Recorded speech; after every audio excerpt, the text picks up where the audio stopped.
Morning everyone, we are the Group 4 and we are going to report about the drug supplies to Sinaloa Cartel sourcing from Colombia, Burma, and China. So the reporters also added the alliances of the Sinaloa Cartel. So without further ado, let's proceed to the first topic, which is the Colombia.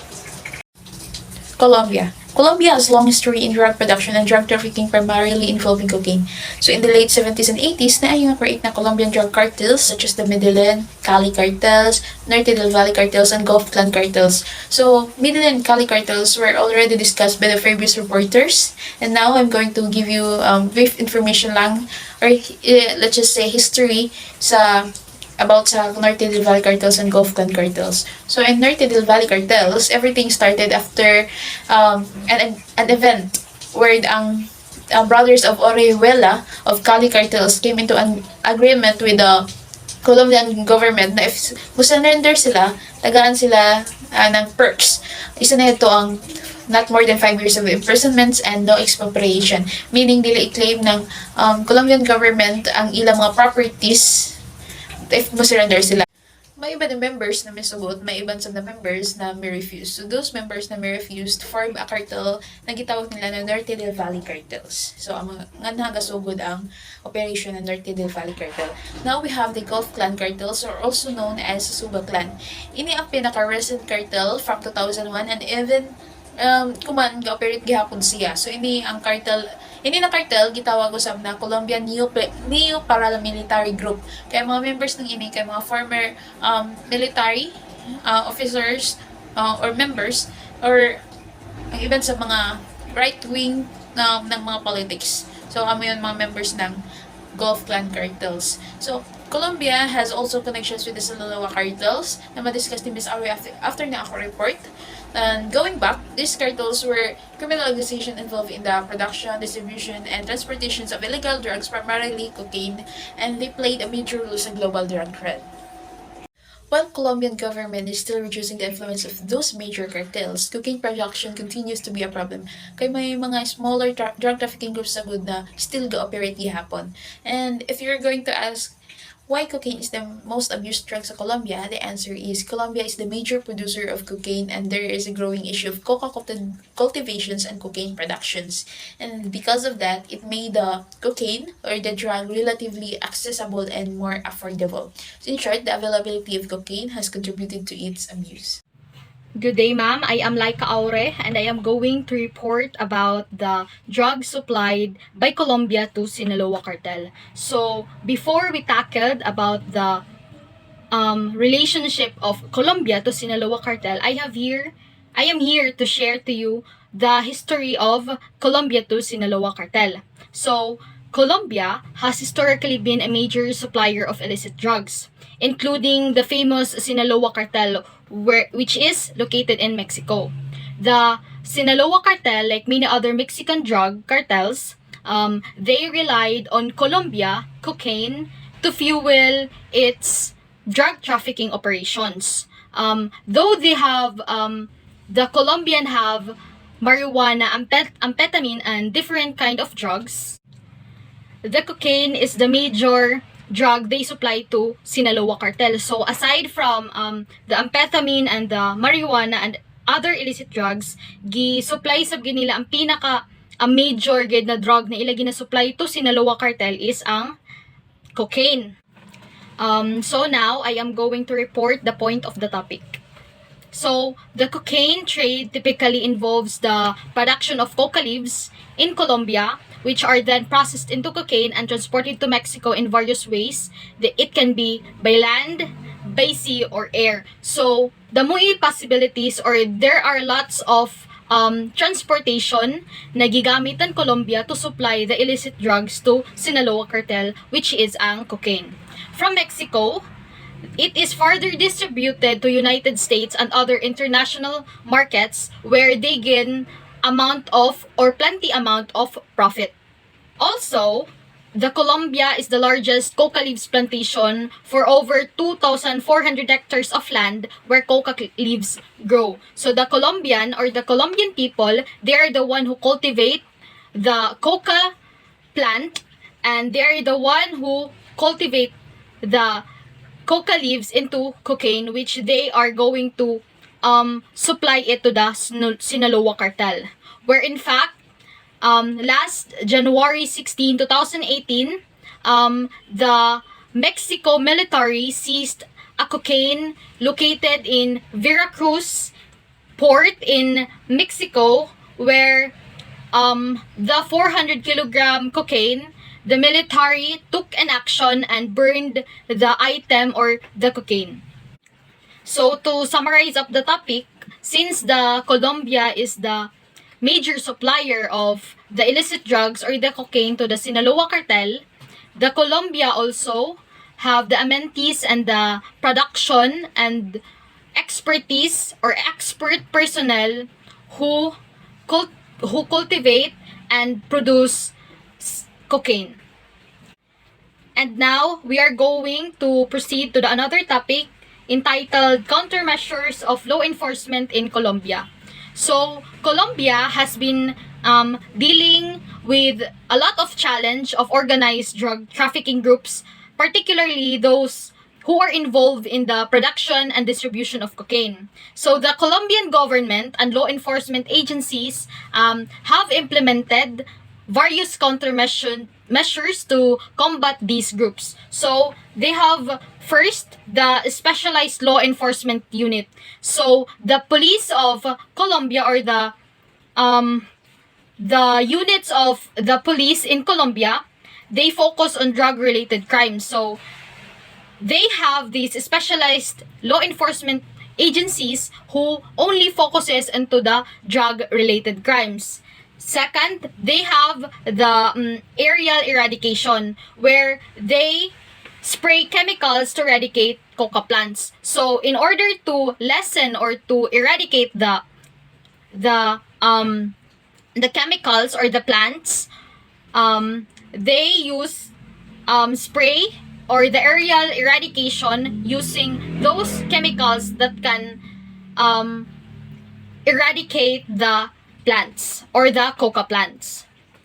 The third is the interdiction operation. In this, they collaborate with international partners to conduct operation to seize shipments. So, sa interdiction operation, nag-collaborate sila into international partners, since ila partners is one of the partner of Colombia is the Sinaloa Cartel, which is located sa Mexico. Yaghimo sila ng partnership na mag-conduct sila ng operation between countries to countries, na pag may operation ng shipments, which is ila isiz or ila dakpon.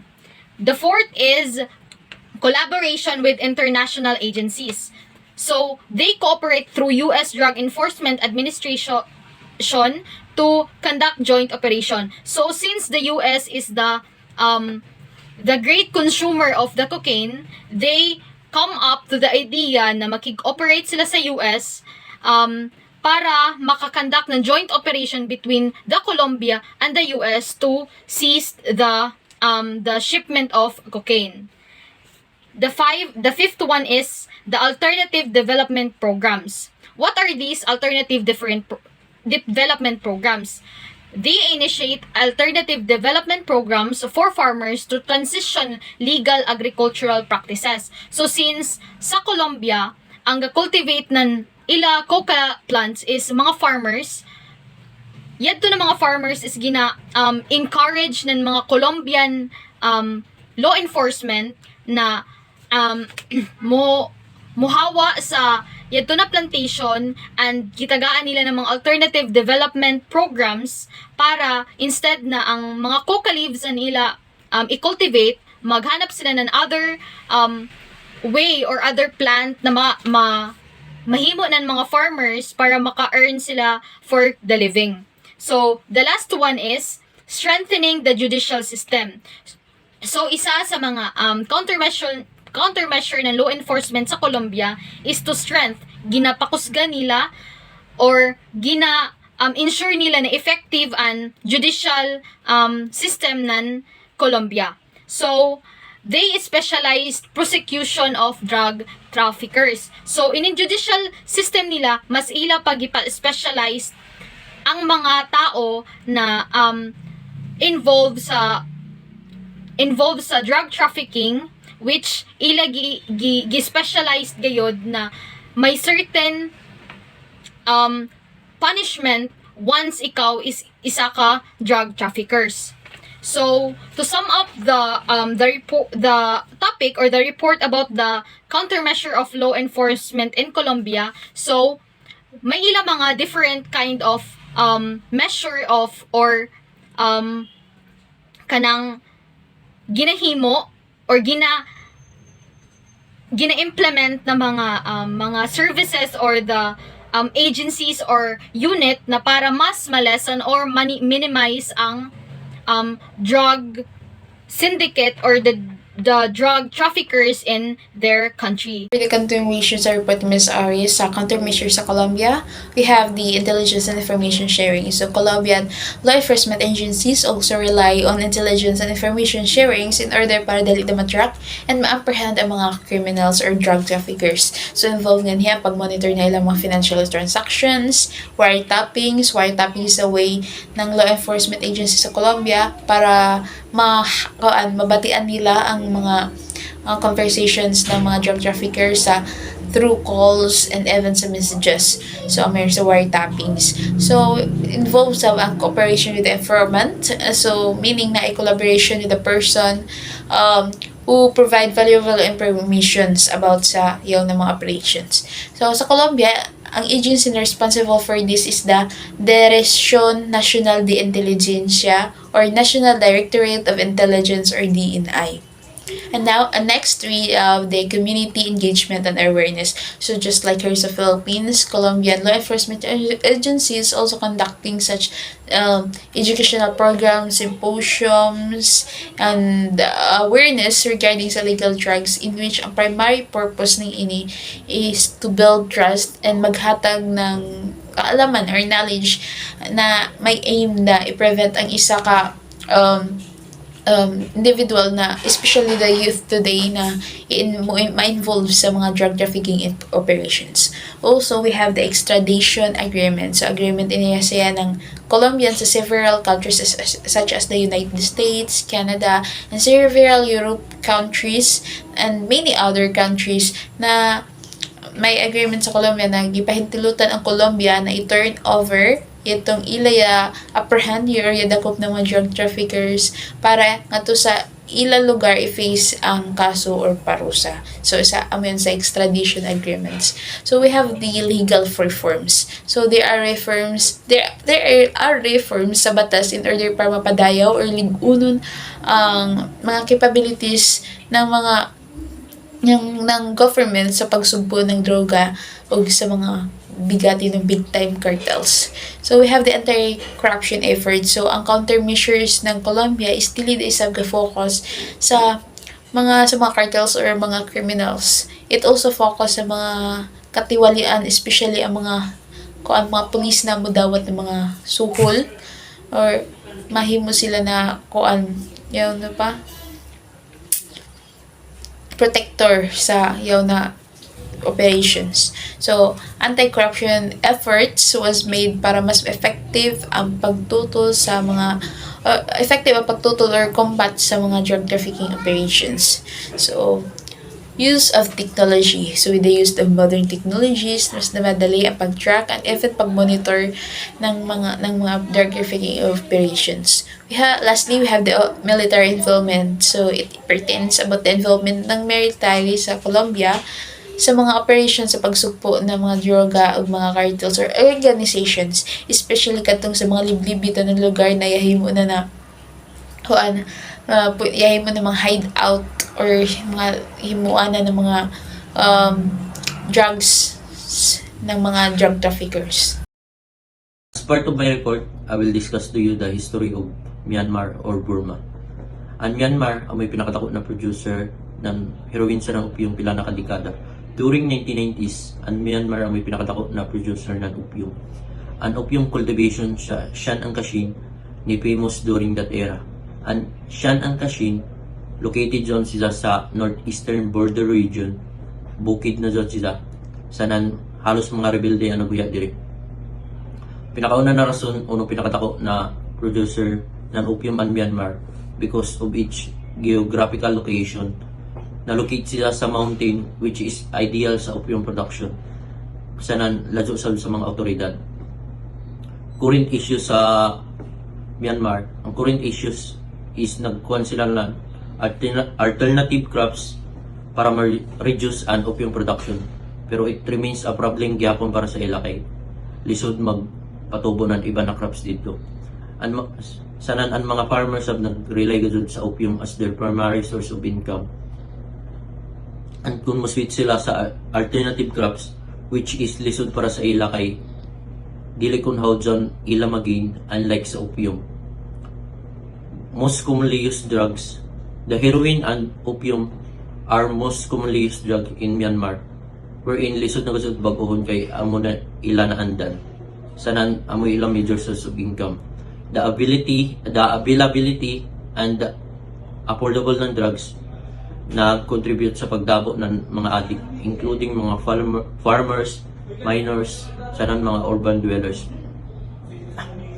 And opium sub, di na kailangan ng mga fertilizers, pesticides, unlike sa iba na crops. Unsa an opium ang may labis option na patubukan. Good day everyone, good day ma'am. My topic was all about Myanmar, Burma, and Shan State. So this is the continuation of Mirabel report. So Myanmar is not associated with cartels na gidiscuss sa previous reporters. Yatun mga Sinaloa cartels nga gibuo sa Colombia. So ang Myanmar is na kaugalingon na variation in terms of production of drugs. Like for example, opium and methamphetamine. So why Myanmar created a huge impact sa mga criminal activities, especially sa drugs? It is because Myanmar located in an area in which there are a lot of states and mga karatig na countries. So Myanmar is belong to the Golden Triangle, which is the Myanmar, Thailand, and Laos. So according to my research, Myanmar about early 2000s, government created opium eradication programs, alternative development project, and joint initiatives with international organizations to address the issue. However, the effectiveness of these efforts is varied. So, kini na kuan mga program na create sa ilang government is wala ni siya mapadayon tungod sa drug productions.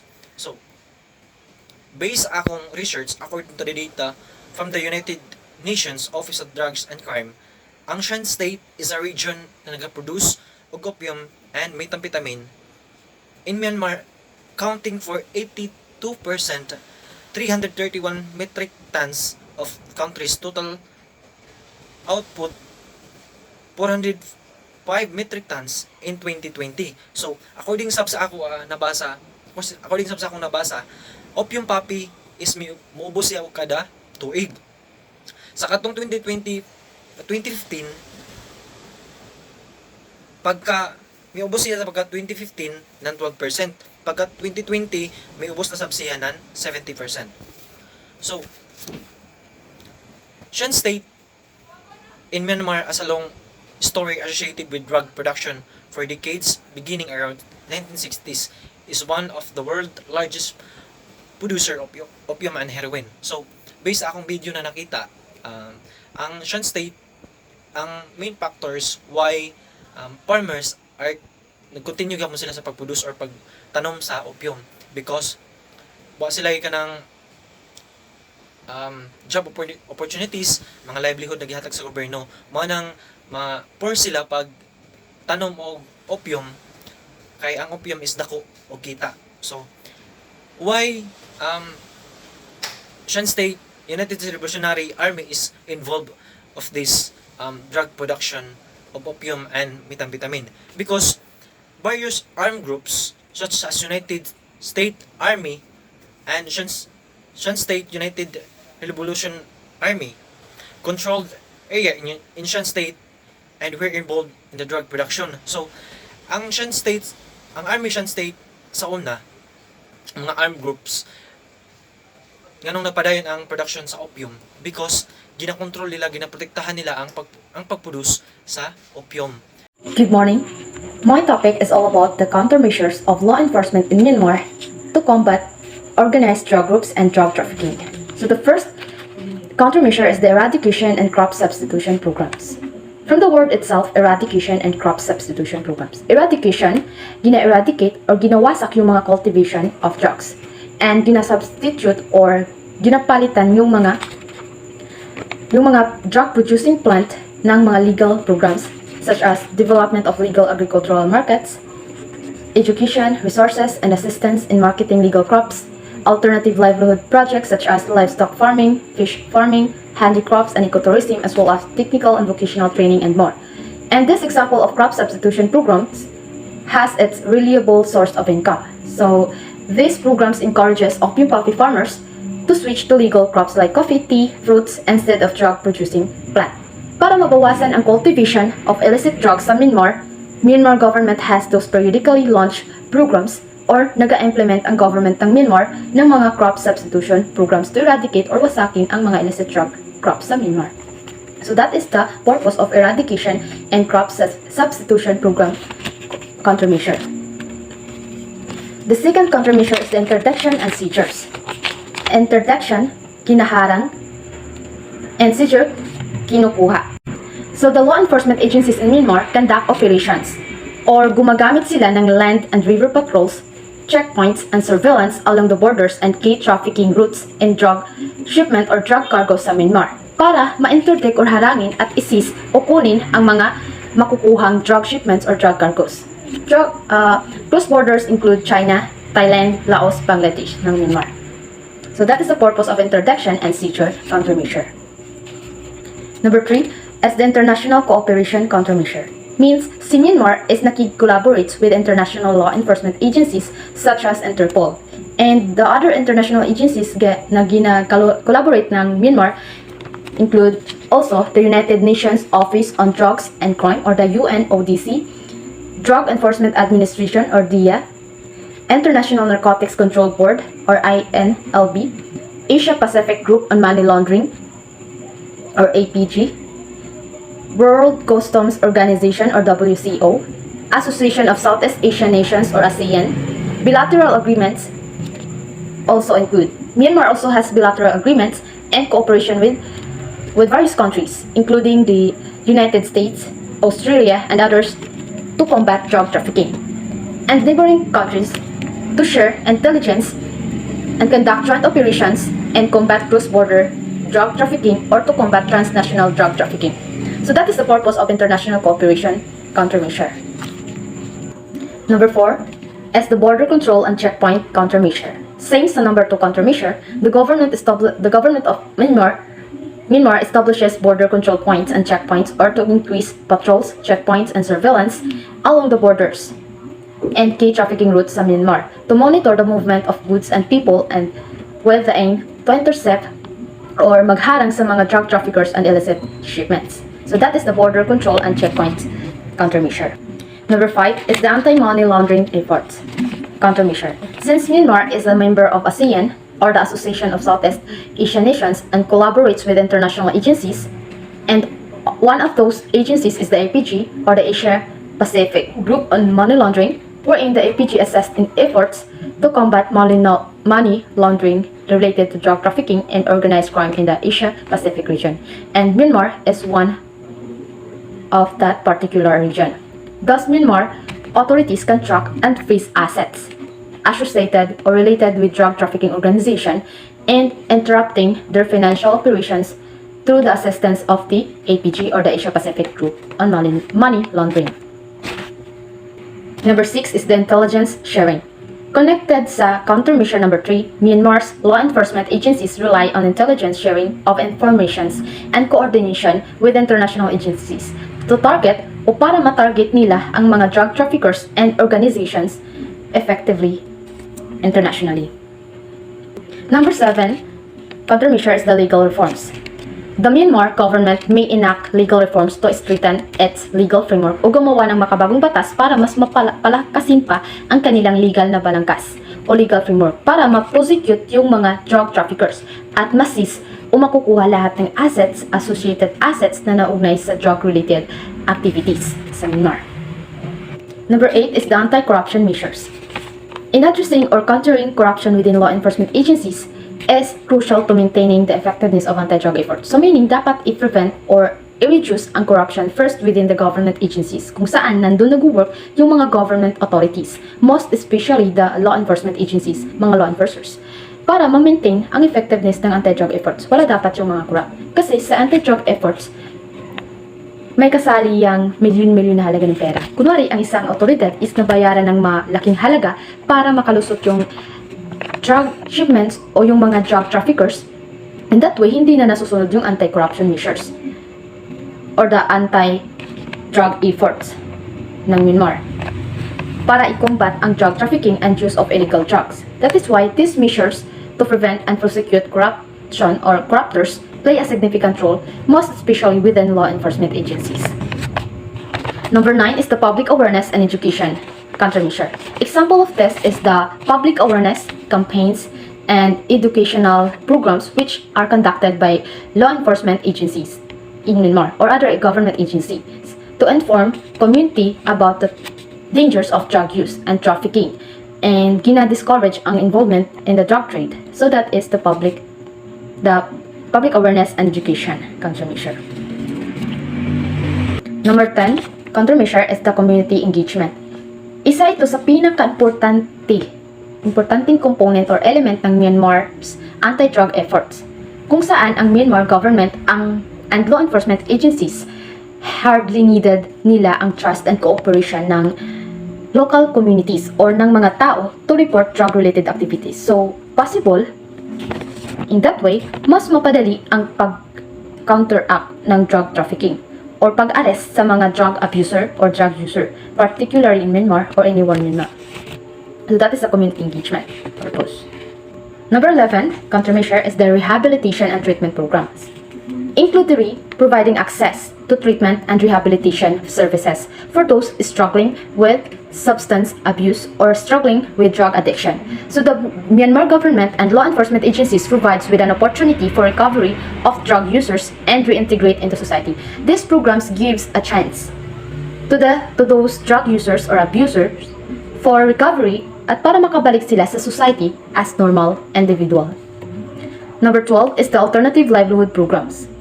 Same or connected sa countermeasure number 1, the government of Myanmar may implement programs at the crop substitution program to provide alternative source of income for communities involved in drug production o yung mga opium poppy farmers sa Myanmar by offering them a legal economic opportunity.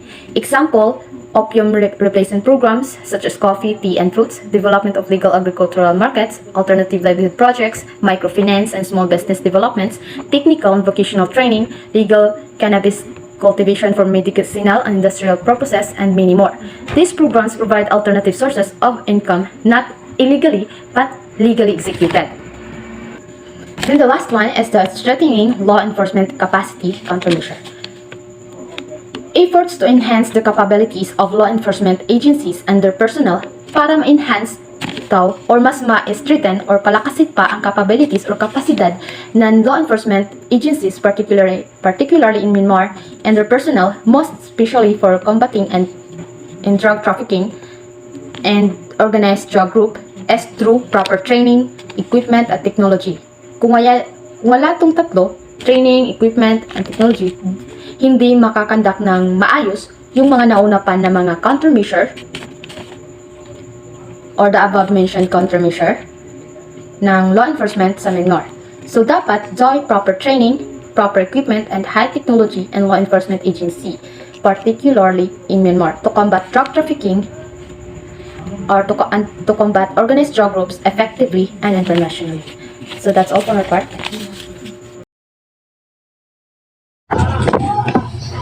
Good morning, ma'am. This is the continuation report of history of China.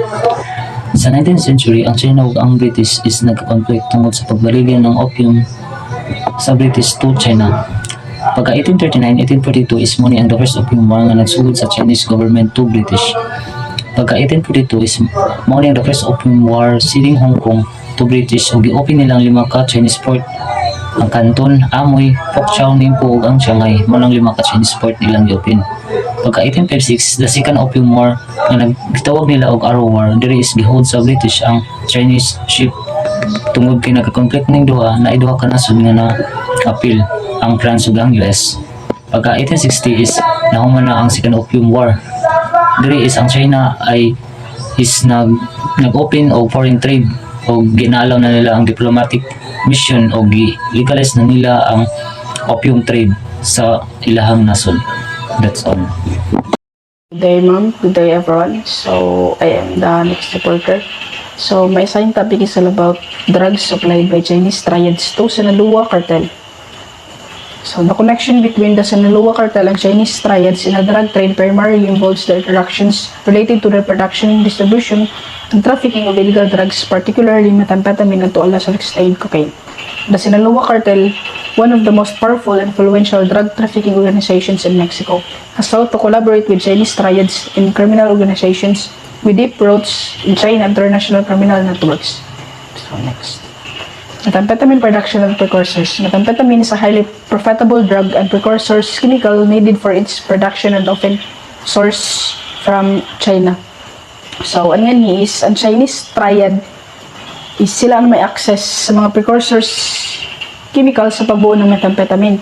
So, ang Sinaloa Cartel is yung collaborate sa Chinese triads para mas mapadali ang ilang pag-distribute and production kaya ang Chinese triads ang facilitate para mas mapadali ang flow and distribution ng illegal drugs which is methamphetamine. So, kaya unsab sa Chinese triad ang mga precursors or yung mga chemicals sa kinahanglan para mabuo ang methamphetamine. So, ito yung collaborate sila sa China kay laong ba ang advantage sa China is para mas mapadalian ila pag-distribute o ang pag-produce ng drugs, nandito na drugs o mapadalian ila transaction when it comes to illegal drug trafficking. So, di ba? Maski sino sa gad is makikolaborate sa gad sa ibang lisod sa ikaw do. So, maglisod kang pagkuan.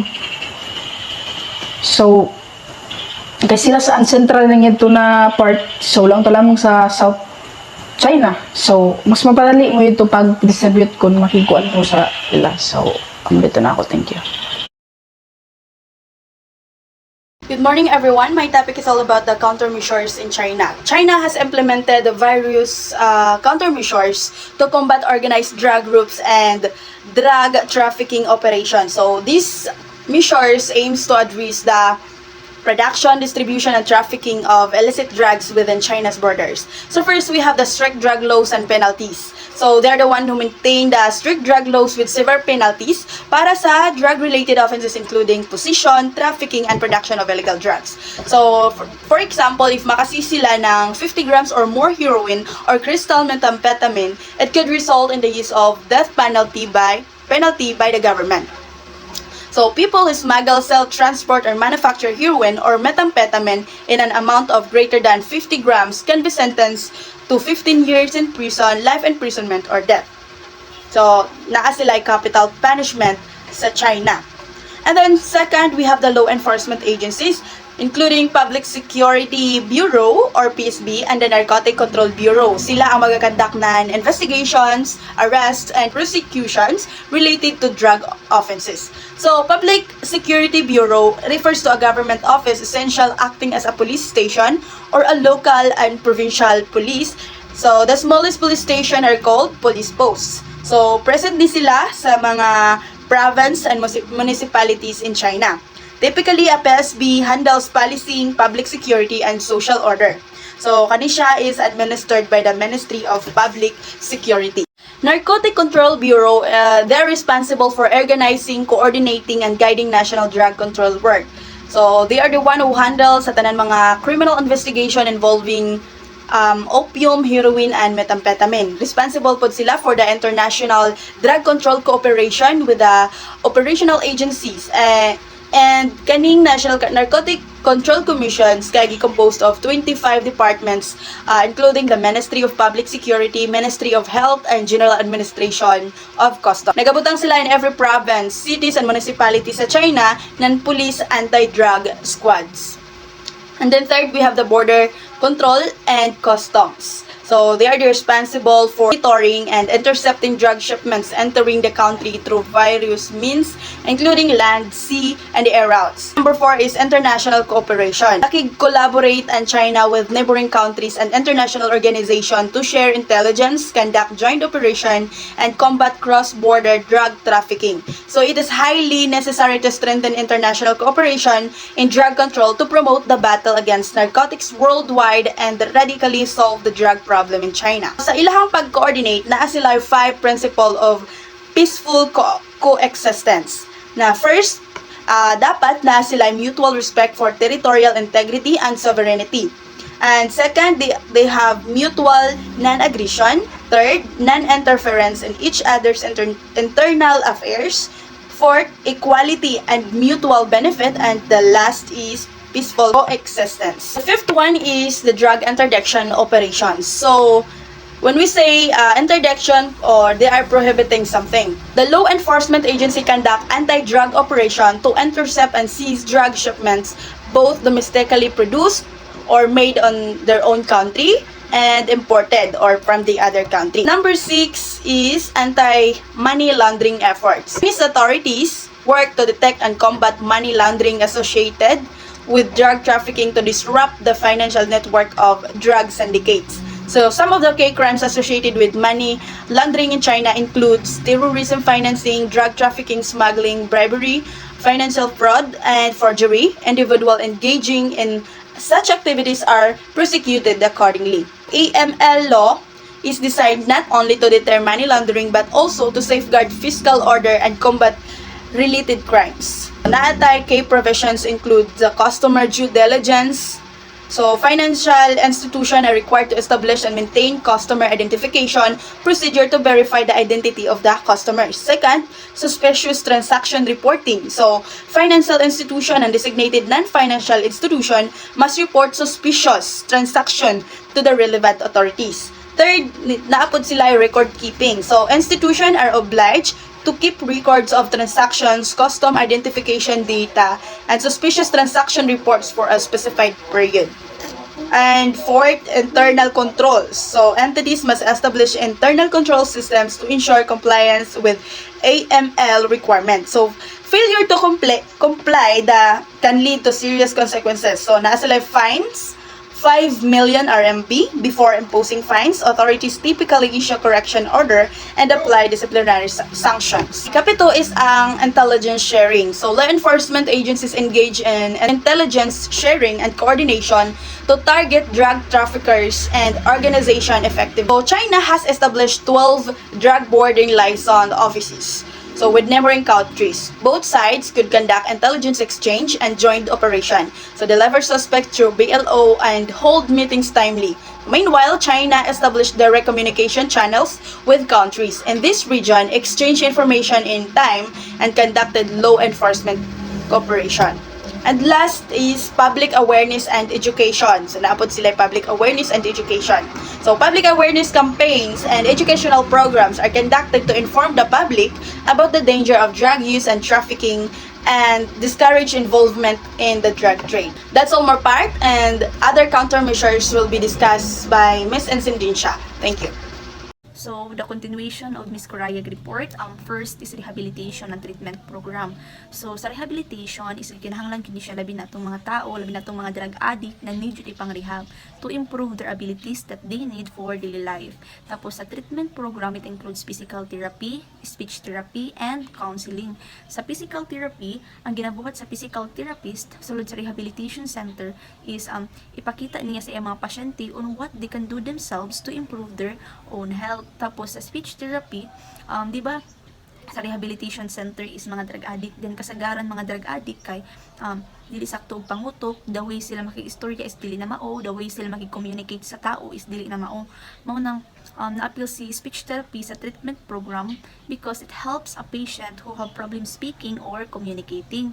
Then next is alternative livelihood program. So sa alternative livelihood program sa China, the Chinese government naga-implement sila or naga-provide sila sa community o kanang alternative source of income nga dili gikan sa kanang mga drug-related activities. Ang Chinese government nag-offer sab sila sa community or sa mga tao o kanang legal economic opportunities, mga legal nga pangkabuhayan. The next is law enforcement capacity. Sa law enforcement capacity, di ba sa China, grabe ang mga drug traffickers dito. So, ang kinabuhat sa mga law enforcer, ang pamaagi nila is through training gihapon, study the equipment and the technology, aron mas madali nila masugpo or madakpan ang mga drug traffickers sa ilahang nasod. The next is technology and surveillance. So sa technology and surveillance, sa China di ay dili lang kay through diri sa palibot, through individual sila ga surveillance or ga monitor sab di ay sila or ga surveillance sila through online transaction, through online communication para mahibaluan nila ang mga drug related activities nga ginabuhat through online. Then last is community engagement. So sa community engagement, ang mga law enforcers sa China is makipag-interact sila sa community, makipag-communicate sila sa community to build trust. Tapos mag-encourage sila sa community or sa mga tao in reporting drug-related activities. Like for example, mag-encourage sila sa community nga i-report kung na sila mahibaluan or mamatikdan ng mga drug activities sa ilahang palibot. Most of ilang ginabuhat na way or paraan para magkanam-anam or magkagamay-gamay ang mga drug activities nga nahitabo sa ilahang nasod. Good day everyone, I am John Albert M. Egnalig and I will discuss to you about the current issue of Sinaloa Cartel. As of 2023, the Sinaloa Cartel remains Mexico's most dominant drug cartel. After the arrest of Joaquin, also known as El Chapo Guzman, and his son Ovidio Guzman Lopez. Ovidio Guzman Lopez has pleaded not guilty in federal court in Chicago. And then the Mexican security forces captured Guzman Lopez, known as the Mouse, in January in Culiacan, capital of Sinaloa State. The cartel's namesake. His arrest set off violence that left 30 people dead, including 10 military personnel, and Mexico's Army used Black Hawk helicopter gunships against the cartel's truck-mounted 50 caliber machine. So dili basta-basta ang mga drug cartel kay napod sila ikaw galingon ng mga paramilitary personnel. So the cartel is now headed by old school leader Ismael Zambada Garcia, or also known as El Mayo, and Guzman's other sons Jesus Guzman and Ivan Arquibaldo Guzman Salazar. And now, let's proceed to the alliances and coalition of the Sinaloa Cartel. So the Sinaloa Cartel involved in complex alliances and conflicts with other cartels over the years. So traditional allies of Sinaloa Cartel include Gulf Cartel. So Gulf Cartel is traditional allies of the Sinaloa Cartel. But as of 2021, this alliance has weakened. Kinsa man ang nagpahina sa Gulf Cartel? Of course, the Jalisco New Generation Cartel. This is the number one rival of Sinaloa Cartel, siding with the Gulf Cartel against the Sinaloa Cartel. So, instead na magkauban sa una ang Gulf Cartel, karon ay against na. Sinaloa Cartel has made various alliances with domestic and international criminal organization. Of course, para mapakusog nila ang ilang organization or most strength, such as Los Antrax, Crips Cartel, Del Noreste, La Familia Michoacana, and many others. So, they have also formed alliances with Chinese triads. Of course, kay kung wala ang Chinese triads, dili sila makakuha og mga precursor chemicals used in drug production. So, ang ilang ginakuhaan og mga precursor chemicals is ang mga Chinese. They have a presence in Colombia and partner with paramilitary drug cartels like the Clan del Golfo. So, magkuha po sila, makipag-alliance po sila sa mga paramilitary cartels kay para maprotektahan nila ang ilang drug cartels sa mga kalaban o apil na dito ang mga law enforcement na gusto sila dakpon or i-stop ang ilang illegal activities. So ang paramilitary cartel sub is isa sila sa mga kibali morag armed food, kibali sila sa mga drug cartels. So ang drug cartel sub is ang Sinaloa cartel sub is nakipag-alliance sa mga iba na drug cartels for the reason that para mapadali nila ang ilang pagbaligya sa ilang mga product. For example, kay kung nakipag-alyansa sila sa lain ng mga drug cartels is mapalawak man ang ilang territory na kibali dito sila magbaligya og mga drugs nila. Then isa sa kinungdan is para mas mo strengthen ang organization or mas mukusog pa og samot para maprotektahan nila sa ilang mga rivals. Number 1 na dito ang Jalisco New Generation Cartel. So ang number 1 sub na reason nga nung makipag-alliance ang Sinaloa Cartel sa iba na cartel is para mas mudako ang ilang profit or ang ilang ginansya. Kaya of course, mas mapadali naman ang marketing strategies nila or ang pagbaligya sila products. Kay mas daghan ang ilang alliance, mas mapadali ra ang pagbaligya sa ilang mga drugs na which is illegal sa mga countries. And that's all. Thank you. Good day everyone. Today I'm going to discuss about countermeasures to the drug operations of these alliances of Sinaloa Cartel. Law enforcement agencies in Mexico and international partners have employed a range of countermeasures to disrupt the operations of the Sinaloa Cartel and similar criminal organizations. First, the law enforcement operations. In the law enforcement operations, in the Mexican law enforcement agencies was conducting a targeted operations to apprehend cartel members to disrupt drug trafficking activities and dismantle their networks. So, in the law enforcement operations, they conducting operations to apprehend cartel members to ensure that the cartel members don't infiltrate from their territory. Second one is that extradition to the United States. In the extradition to the United States frequently requests the extraditions of cartel members to face drug-related charges in U.S. courts. Because it serves as powerful deterrent and has resulted in the prosecutions of key cartel figures. Aside from this, it is the most sturdy to preclude and ensuring that cartel members won't succeed from their intent. Third one is that international collaborations. In international collaborations, Mexican authorities work closely with U.S. law enforcement agencies such as the Drug Enforcement Administration or DEA and other international partners to share intelligence and conduct joint operations targeting drugs trafficking networks. So, in the international collaboration, it is the collaboration in which to ensure to detect and to apprehend the cartel members. The fourth one is that border security. In border security, efforts aim to intercept drug shipments at the U.S.-Mexico border, where such of the cartel's drug trade reaches American markets. Border security is one of the best way to conduce to prevent crime, apprehend cartel members who both and infiltrate in the territory of North America, the U.S. and the Mexico. The fifth one is that anti-money laundering efforts. In money laundering efforts, it is the authorities tracks and seize assets associated with the drug trafficking, making it harder of cartels to launder their illicit proceeds. It is the best way to disrupt the cartel, their illegal operations.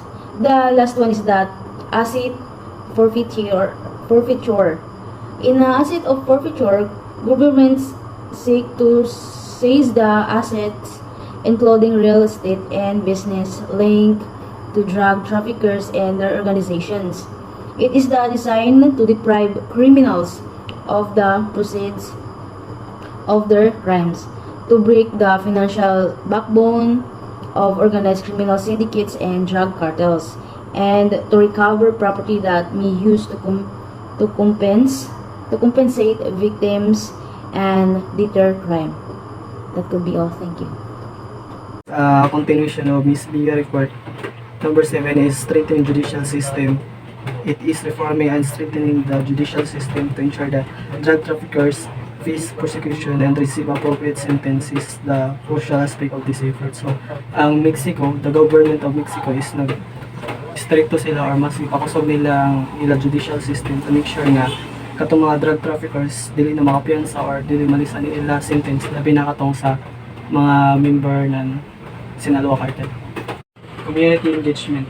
Building trust and cooperation with local communities to encourage them to report drug-related activities and reduce the cartel's influence in other areas. So, ang community is dako po siya tabang sa labi na sa law enforcement para mas madali matakpan natong mga drug user or drug traffickers labi na ang members sa Sinaloa Cartel. So, kung nakakay good relationship or connection with the community, is dali ra nimo ma-trace kung ato mga drug activities na ginabuhat sa mga drug addict. 9. Intelligence and surveillance.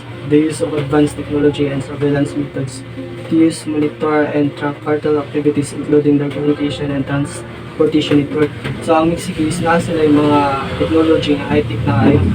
So, para sa ila, mas dali pa nila ma-monitor or ma-trace, ma-track ang mga activities sa mga Sinaloa Cartel including their communication and transportation network. So, pero dapat ikaw officer or law enforcement napod kay enough knowledge kay basig magpayato ra ka ato nga area tapos wala kay kaalam ikaw na yun magpusilan na yun ka. 10. Enhanced penalties. Legal reforms may be introduced to impose stricter penalties on individuals convicted of drug trafficking offenses, making it riskier for those involved. So, atong mga drug addict nga nadakpan is maglisod na guys sila sa tungod kay ang government is mas pa-stricto nilang penalties. Anti-corruption measures.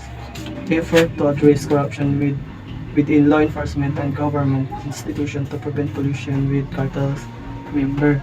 So, dili lang sila kung sa Sinaloa Cartel nag-focus kundi pati sa law enforcement o sa government kay unhon ra na to na dakpan na drug addict or drug lord nga tapos member ba siya sa cartel then katong nakadakop sa iya nga kuan law enforcement kay corrupt ba so useless yapon.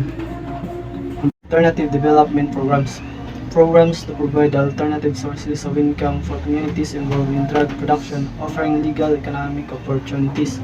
So, ang Mexico is naghatag sila mga opportunities sa mga tao para ma-avoid ang pag-recruit ng Sinaloa Cartel sa ila. So, example ni is kanang mga job opportunities. So, instead of illegal ang sa Sinaloa, why not choose the right way to working clean hands than risky and very unacceptable consequences? Nganong dito man jud ta sa delikado nga naaman man tayo safe nga trabaho ug makabuhi sa ato pamilya. Education and public awareness. Informing the public about the dangers of drug use and the impact of cartels on society as a deterrent to involvement in the drug trade.